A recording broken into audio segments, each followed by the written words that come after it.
विश्व पर्यटन दिवस याचोले येले heritage gem and jewellery expo जुइतेंगुदु ललितपुर रत्न तथा आभूषण संघ व Rotary club of Patan heritage मंका गोसाले जेम एन्ड ज्वेलरी एक्सपो येले जुइतेंगु ख मंगलबार जुगु पत्रकार सम्मेलने असोज 11 गतेनसे 13 गते तक येल लाकुया वन्ना केवे Patan heritage gem and jewellery expo जुइको जानकारी बिउगु ख हामीले चाहिँ उहाँहरूलाई चाहिँ निवेदन दिएको थिए एलसीआईलाई यो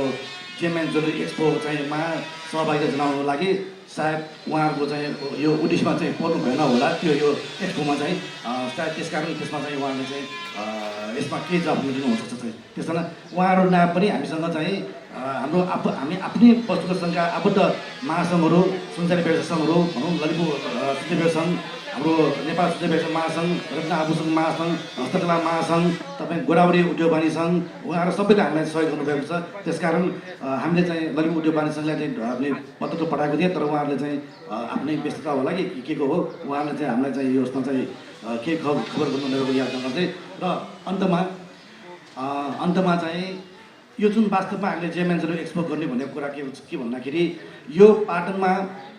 अरू बेला चाहिँ जेम एन्ड ज्वेलरी एक्सपो सबै काठमाडौँ भएर हुन्थ्यो ठुल्ठुलो होटलहरूमा चाहिँ होइन ठुल्ठुलो चाहिँ उसमा चाहिँ तर यसपालि हामीले काठमाडौँ पाटनमै हामीले गरेर देखाउँ भन्ने हाम्रो एउटा सोच आएको हुनाले चाहिँ त्यसलाई हामीले मोडिफाई गरी यसपालि हामीले चाहिँ भण्डार खालमा गर्नको यो पनि एउटा हिस्टोरिक ठाउँ हो यसलाई चाहिँ संसारमा चाहिँ तपाईँको वर्ल्ड हेरिटेज साइटमा जुन कहीँ नभएको चाहिँ होइन संसारमा यस्तो चिजहरू चाहिँ ठाउँमा चाहिँ हामीले चाहिँ यसलाई चाहिँ जेम एन्ड ज्वेलरी एक्सपो भनेर हामी यहाँ यो गर्दैछौँ त्यो एउटा पनि हाम्रो ठुलो एउटा चाहिँ हाम्रो चाहिँ एउटा कोसिस हो त्यसमा चाहिँ त्यो कोसिसमा विशेष गरी हाम्रो ललितपुर महानगरपालिका चाहिँ साथ नपाएको भए त्यो सम्भव चाहिँ हुने थिएन चाहिँ त्यसकारण उहाँहरू पनि धेरै धन्यवाद पार्नुहुन्छ विशेष गरी हाम्रो चाहिँ के अरे यो समितिका चाहिँ संयोजक विकास मानदेखि लिएर हाम्रो रायनजी रूपेन्द्रजी हाम्रो चाहिँ हाम्रो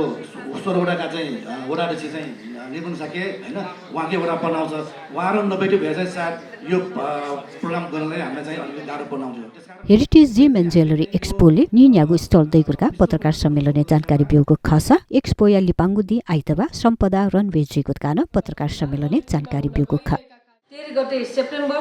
27 देखि 29 2024 सम्म एक्सपो हुँदैछ।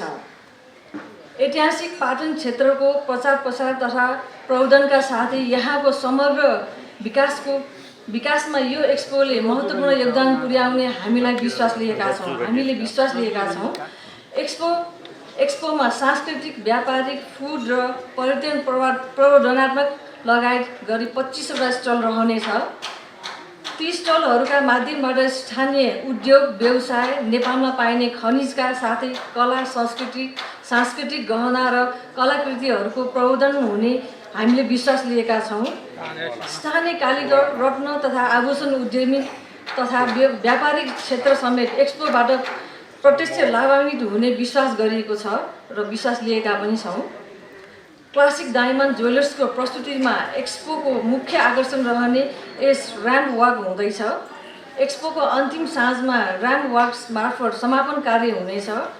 र्याम्प वाक युवा पुस्तामाझ चर्चित तथा लोकप्रिय रहेकोले कार्यक्रममा थप आकर्षण थपिनेछ। ललितपुरमा पनि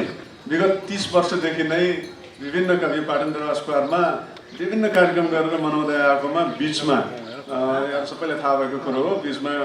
कोभिडको टाइम, अर्थक्वेकको टाइम र त्योभन्दा पनि अगाडि जुन माओइस्ट इन्सर्जेन्सीको टाइममा धेरै नै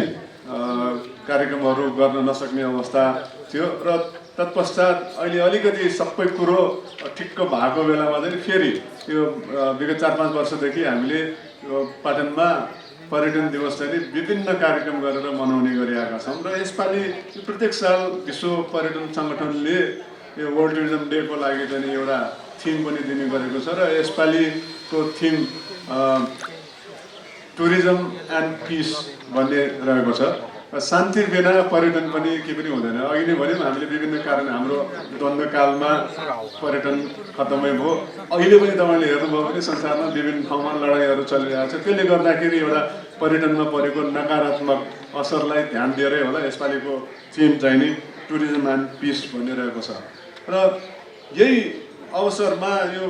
27 सेप्टेम्बरको आसपासमा थुप्रै कार्यक्रमहरू आफ्नो तरिकाले गर्ने भएको कारणले ललितपुर महानगरपालिकाले यसपालि यो विभिन्न सङ्घ संस्थाले गर्ने कार्यक्रमलाई संयोजन गर्नु पर्यो भन्ने हिसाबले मलाई चाहिँ त्यो जिम्मेवारी सुम्पिनु भएको छ र विभिन्न कार्यक्रमहरूलाई संयोजन गरेर हामीले हिजो एउटा जति पनि स्टेक होल्डर्स अथवा जति पनि यो आयोजकहरू विभिन्न सङ्घ संस्थाहरू छन् उहाँहरूको एउटा छुट्टै भेला चाहिँ हामीले ललितपुर महानगरपालिकाकै हलमा गरेका थियौँ र त्यो अनुसार हामीले 27, 28, 29 3 दिन चाहिँ विभिन्न कार्यक्रम हाम्रो हुने भएको छ। त्यसमा देश सेप्टेम्बर 27 तारिखको विश्व पर्यटन दिवस नवेचुङदुछ तुक्सी येले सोनुन्यंक हे विश्व पर्यटन दिवस याचोले heritage gem and jewellery expo लिसे थिथि ज्याजो जुइतेंगुदु विश्व पर्यटन दिवसको कार्यक्रमको विषयमा चाहिँ नि हाम्रो आदरणीय दाजु वीरेन्द्र दाइले चाहिँ तपाईँलाई सम्पूर्ण रूपमा जानकारी गरिसक्नु भएको छ। हामीले 3 दिनको कार्यक्रम यही 11, 12, 13 गते विश्व पर्यटन दिवसको उपलक्ष्यमा विगत 2 वर्षदेखि आज हाम्रो यो तेस्रो वर्ष भयो। तेस्रो वर्षसम्म अवधि गर्दाखेरि हामीले यो कार्यक्रमलाई भव्य र सभ्यको रूपमा चाहिँ नि सम्पन्न आइरहेका छौँ र यो वर्षको पनि विश्व पर्यटन दिवस चाहिँ नि भव्य सभ्य हुन्छ भन्ने चाहिँ नि हाम्रो चाहिँ नि पूर्ण रूपमा आशा र भरोसा छ। आशा र भरोसा यो अर्थमा कि हामीले विश्व पर्यटन दिवस मनाउँदै गर्दाखेरि चाहिँ नि हामीसँग जोड्न आएर वा चाहिँ नि पाटन टुरिज्मसँग जोड्न आएर चाहिँ नि विभिन्न सङ्घ संस्थाहरूले चाहिँ नि यो हामी एउटै छातामुनि हामीले चाहिँ नि विश्व पर्यटन दिवस मनाउँ भन्दै गर्दाखेरि चाहिँ नि हामीले पहिला सानो एउटा चाहिँ नि सांस्कृतिक कार्यक्रम, सानो त नभनौँ भव्य नै सांस्कृतिक कार्यक्रम हुन्थ्यो। त्यो सांस्कृतिक कार्यक्रममा चाहिँ नि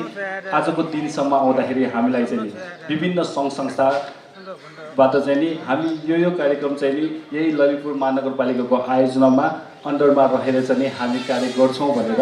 जुन कार्यक्रम प्रस्तुत भएको छ र